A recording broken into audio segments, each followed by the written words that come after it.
네, 미국의 금리 인상 전망과 함께 달러 강세 현상이 지속되고 있습니다. 달러 인덱스가 7년 내에 최고치를 기록하고 있는데요. 이로 인해서 우리 시장에 미칠 영향과 함께 앞으로의 투자 전략에 대해서 분석해 보도록 하겠습니다.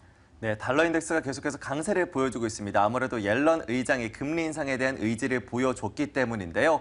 이제 달러 인덱스 이 100에 가까워지고 있는 상황인데 120을 넘어설 수 있다라는 전망도 나오고 있습니다. 달러 강세, 이제는 변수가 아니다 상수다라는 이야기까지 나오고 있는 상황인데요. MTN의 김종호 연구위원과 함께 최근 달러 강세 흐름 어떻게 볼 수 있을지 확인해 보도록 하겠습니다. 위원님. 네, 달러 강세는 이어질 수밖에 없다 이렇게 봐야 됩니다. 그리고 금리 인상 시기도 어쨌든 올해 내에는 하게 될 가능성이 굉장히 높고 갑자기 경제 지표 악화 이런 게 나오지 않는다면 9월이 거의 90% 이상 된다라고 봐야 될 것 같은데요. 그 본질적인 이유는 미국의 빚잔치가 이제 끝나고 돈을 걷어들여야 되는 시기가 바로 코앞에 다가왔기 때문입니다. 준비된 그림을 보시면 미국 국채 만기 도래인데요. 2016년 초반부터 꽤 많은 금액들의 만기가 돌아오기 시작하거든요.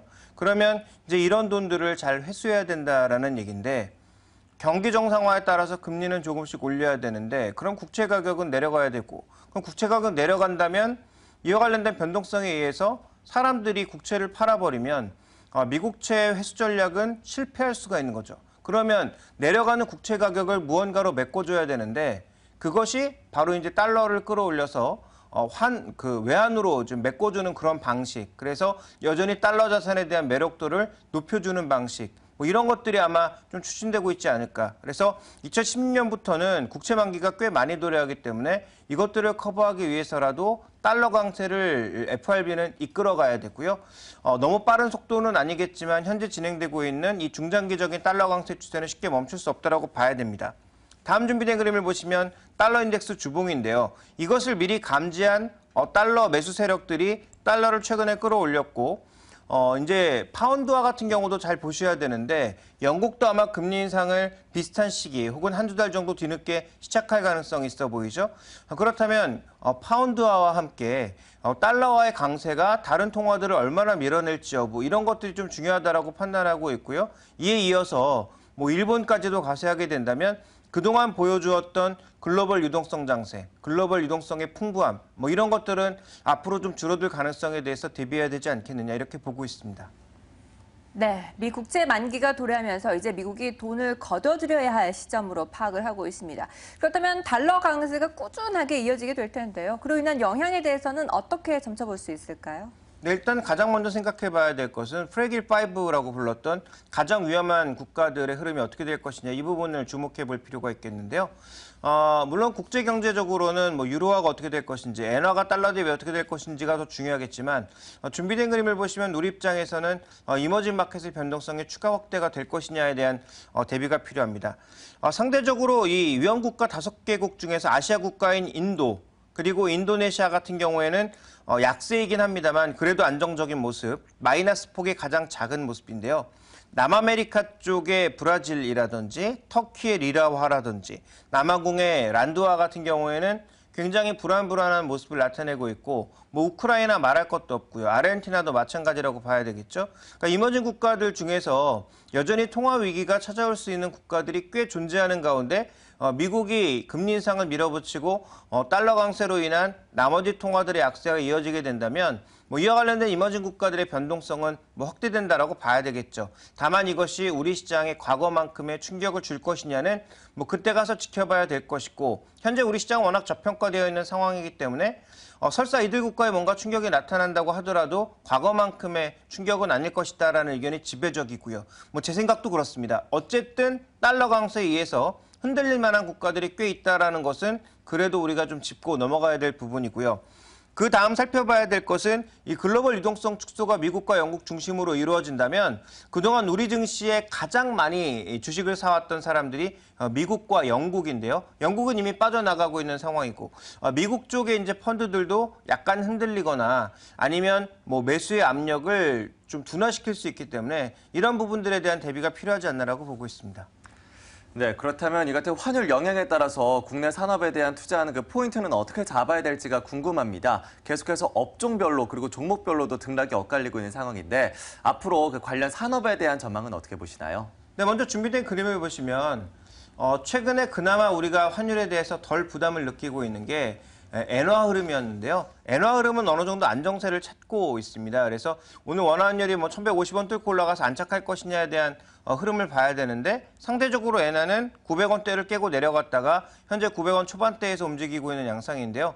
우리의 잠재적 경쟁자라고 볼 수 있는 일본의 흐름이, 일본 엔화의 흐름이 어떻게 흘러가는지 여부에 따라서 변수는 있겠지만 어쨌든 그래도 경쟁국가의 환율 대비해서 원화 약세 속도가 빨라지고 있다는 건 하반기로 가면 갈수록 밸류에이션 부담을 느끼고 있는 중소형주보다는 수출 대형주 쪽에 무게를 조금은 실어줄 수 있는 부분이 아닐까 이렇게 봐야 될 것 같고요. 다만 그 전에 이제 선결 조건이 자동차나 IT와 같은 대형주들이 이 수출 쪽에서 뭔가 의미 있는 성과를 그래도 내고 있다는 것이 확인이 돼야 되겠지만 그 전제 조건을 바탕으로 한다면 하반기로 가면 갈수록 포트폴리오 내 움직이는 종목군들, 시장에 대한 종목을 고르는 피킹 아이디어는 바뀔 수가 있다라는 거죠. 그래서 이 환율과 관련된 부분들에 대해서는 계속 주목해 볼 필요가 있다. 왜? 환율이 결국 종목의 변화를 이끌 가능성이 있다는 점을 하나 살펴보실 필요가 있겠고요. 그 다음 봐야 되는 게 최근에 우리가 불황형 흑자를 계속 키우고 있지 않습니까? 근데 그 불황형 흑자의 상당수가 뭐냐면 자본재라는 거죠. 소비재 잘 안 되고 있고요. 원자재 쪽은 워낙 가격이 싸졌기 때문에 우리 경상수지에서 엄청나게 이제 이익을 내게 하는 그 부분인데 실제로 이제 자본재와 소비재 쪽에 보면 소비재 쪽은 부진한 모습이고 자본재 쪽은 중국 쪽에서 수입한 물량이 엄청나게 많이 늘었는데요.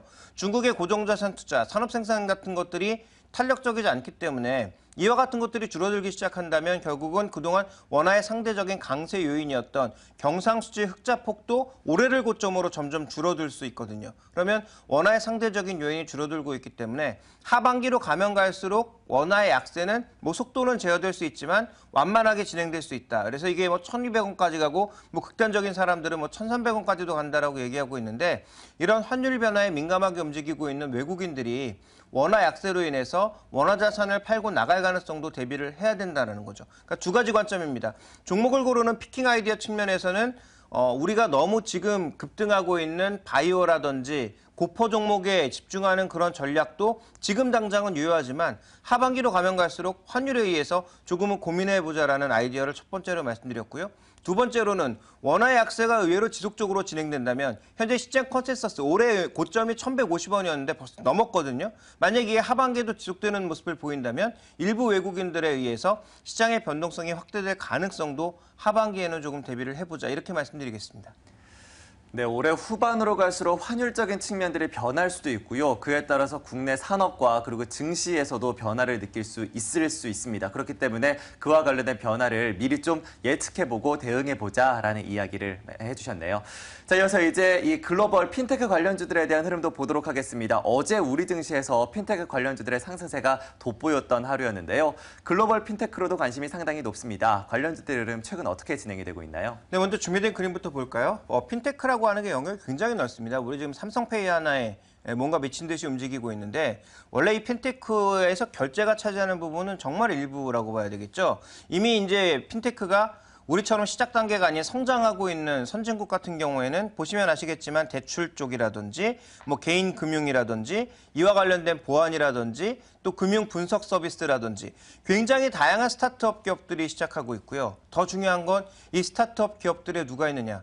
대기업들이 있습니다.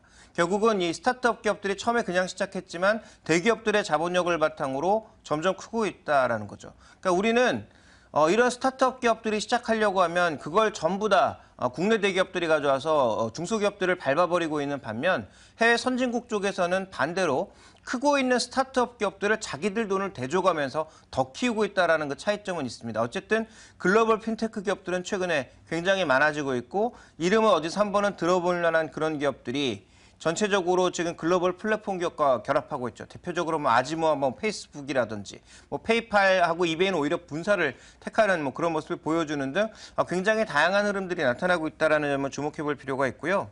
그다음에 해외 핀테크 기업들은 어떤 식으로 가고 있느냐? 국내에 머물지 않고 해외 쪽으로 빠르게 진출해 나가고 있고 산업별로 봤을 때는 지급결제에 머물고 있는 것이 아니라 대출이라든지 예금이라든지 보험이라든지 이런 쪽으로 점점 산업별로 확장해 나가고 있다는 거죠. 그러니까 국내 기업은 이제 지급결제 하나 가지고 지금 이 난리인데 글로벌 기업들은 이미 플랫폼은 안착시켜서 해외 쪽으로 진출을 했고 옆으로 산업을 계속 확장시키고 있다는 점을 주목해 볼 필요가 있는 거고요. 그다음에 이제 투자 금액별로 보니까 해외 쪽도 이제 초기에는 당연히 지급 결제 쪽에 집중된 모습을 보였지만 현재 비중을 놓고 보시면 금융 데이터 분석이라든지 플랫폼이라든지 이런 쪽으로 돈이 더 많이 들어가고 있다는 거죠. 그러니까 글로벌 지형은 생각외로 빠르게 바뀌고 있는데 아직 우리나라는 이제 막 걸음마 단계라서 조금은 답답하다 이렇게 볼 수가 있습니다. 네, 결제와 보안, 은행뿐만 아니라 이런 데이터 분석까지도 정말 다양한 방면에 걸쳐서 핀테크 사업 부분이 확장되고 있는 상태입니다. 우리는 아직 걸음마 단계이다라고 평가를 내릴 수 있는데요. 그렇다면 우리나라의 현재 핀테크 사업의 전체적인 현황이 어떤지, 그렇다면 투자자들은 어떻게 대응을 미리 세워봐야 될까요? 네, 뭐 준비된 그림을 보시면 정부가 여러 가지 대책을 내놓고 있는데요. 자, 이런 대책들도 아직까지 뭐 초기 단계에 불과하다. 여전히 이 규제가 굉장히 많아서 스타트업 기업들이 무언가 서비스를 하기에는 좀 어려운 국면이 있다. 그리고 뭔가 스타트업 기업들이 의미 있는 성과를 내기 시작하면 그와 비슷한 자회사들을 뭐 국내 통신사라든지 아니면 뭐 국내 대형 가전기업이라든지 이런 쪽에서 자회사를 만들어서 바로 눌러버리고 있는 국면이거든요. 그래서 준비된 그림에서 보시는 것처럼 여러 가지 이제 시발점은 내놨지만 이 시발점을 기점으로 빠르게 탄력을 주기 위해선 더 빠른 규제 철폐가 있어야 되는데 뭐 국회도 뭐 아시는 것처럼 놀고 있고 지금 대통령이 얘기했던 창조경제도 생각만큼 진행이 안 되고 있는 상황입니다. 그러다 보니까 국내 핀테크는 아직까지는 좀 쉽지 않다라고 보고 있고요. 그다음 살펴봐야 될 건 그러면 이제 수혜를 그나마 받을 수 있는 게 뭐냐. 그러면 모바일 결제 쪽과 인터넷 전문은행은 그래도 하겠다라고 했으니까 이와 관련된 기업들이 좋아질 수밖에 없는데 아까도 말씀드렸다시피 국내에만 머물면 답이 없다라는 거죠. 조금 성장하는 듯하다가 바로 경쟁 기업들에 눌려버릴 수 있기 때문에 글로벌 플랫폼으로 발전하는 기업들에 관심을 가져야 된다. 그래서 뭐 단기로 보면 한국정보통신이 됐든 뭐 나이스 평가 정보가 됐든 뭐 그런 종목군들이 더 움직일 수 있습니다만 길게 가면 갈수록 플랫폼을 갖고 있는 NHN과 삼성전자가 강점을 보이고 그리고 국내에서 신용정보의 중요성이 강조가 되면서 뭐 이와 관련된 기업들이 움직일 가능성이 조금은 있지 않나 이렇게 좀 보고 있습니다. 핀테크의 장기적인 성장으로 봤을 때 지금 뭐 인증 정보 관련 업체라기보다는 플랫폼을 갖고 있는 업체들이 더 유망할 수 있다는 얘기를 해주셨습니다. 대표적으로 뭐 우리나라의 다음 카카오나 아니면 뭐 네이버 같은 업종들을 꼽아볼 수가 있겠죠. 이들 관련 종목들을 좀 더 집중해보고 투자 전략을 세워보자라는 이야기 해주셨습니다. 자, 이렇게 해서 글로벌 이슈들과 함께 국내 이슈들도 정리를 해봤습니다. 이어서 이제 우리 시장에서 관심받고 있는 이슈들도 분석해보도록 하죠. 네, 이번 주 잘 마무리하면서 다음 주 대응 전략까지 세워봐야겠습니다. 솔직담백한 두 전문가와 함께합니다. 동상이몽 돌직구 함께하시죠.